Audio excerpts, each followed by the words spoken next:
Following its shameless limited release in late December of 2014, just to qualify for awards season, this Clint Eastwood biographical war drama became a phenomenal box office success, earning some $400 million against its $58 million budget.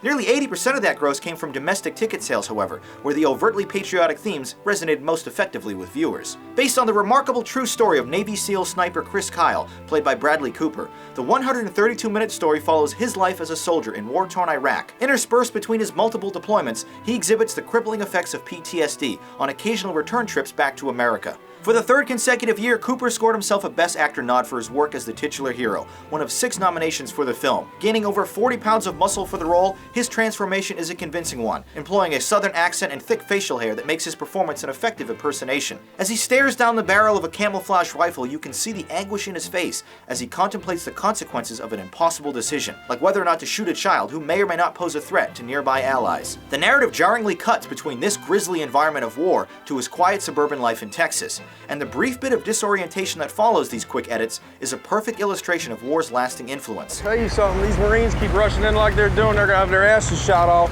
Oh, the Marines. They don't get the training we do. Half these guys were civilians 6 months ago. Well, let's coach him up. I'll show them how team guys do it. I'll lead the unit on the street. No, we can't do that. We need you on Overwatch. Oh, come on, if I'm on the street, Mark, Look, house to house is the deadliest job here, man. You got some sort of savior complex?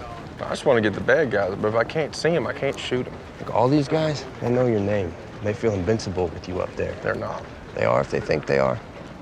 Playing the supportive but impatient wife is Sienna Miller, who exhibits a fantastic range of feelings. She strongly voices her disapproval at her husband's decision to redeploy by coldly reminding, "If you think that this war isn't changing you, you're wrong. You can only circle the flames so long." The action-packed skirmishes, meanwhile, are harrowing and thrilling, including a furious takeover of an Iraqi restaurant filled with insurgents. But the sequence is difficult to follow, as the fast and messy style makes it impossible to tell what's going on or who's actually in danger. Eastwood's direction brings us into the action with eye-level handheld shots, but remains fixed and steady during the more dramatic moments, all shot with drab colors in the anamorphic frame. His treatment of the R-rated script, however, based on the book American Sniper, the autobiography of the most lethal sniper in U.S. military history, is particularly heavy-handed. Not only does the story seem to glorify war and the skill of shooting a man in the back, it does so at the expense of the Iraqi people, who are broadly characterized as nothing but dirty, violent terrorists. There's no nuance here, no moral qualms about the impact of their mission. The decade-long war on terror and all of its complexities are reduced to basic propaganda. Interestingly, there is no music by credit for this picture, which forgoes the use of a traditional score with a muffled and loud surround experience. After its long-winded and unflinching look at the horrors of war, American Sniper cops out at the last minute with an extremely convenient and cowardly ending.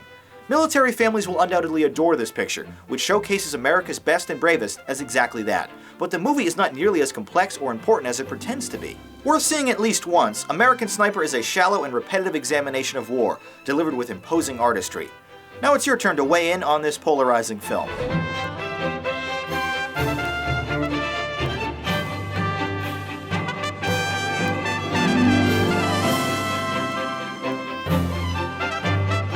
Critical of its blatant approach, you still enjoyed the performances, scoring this a 7. Given its reputation and the legacy attached to Kyle, this picture did its job, but it was a bit of a disappointment. I only thought it was good.